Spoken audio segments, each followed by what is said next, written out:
Hey there, welcome to today's video, where we are going to tackle a common problem that many PC users face. The problem we'll be addressing today involves managing recovery partitions on multiple drives after performing a series of actions on a PC. Specifically, we'll be looking at how to determine which recovery partition is essential for the system to function properly, and how to safely remove the unnecessary ones. Let's dive into this problem and find a solution together. In terms of the solution, the key here is understanding the purpose of recovery partitions. These partitions are primarily used for system recovery and, in some cases, for major system updates. However, in most scenarios, Windows will automatically create a recovery partition if needed during updates.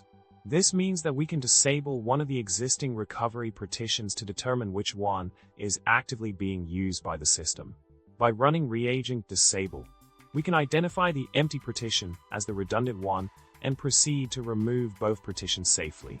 The final step involves creating a new recovery partition at the correct location on your system disk and enabling it using reagent enable to ensure that the system remains functional.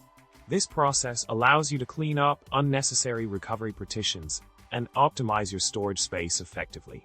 By following these steps, you can streamline your system's recovery setup and ensure a smoother overall experience. And remember, a tidy system is a happy system. And that's a wrap for today's video. We've successfully addressed the recovery partition dilemma and learned how to manage them efficiently on your PC. I hope you found this information helpful and can apply it to enhance your system's performance.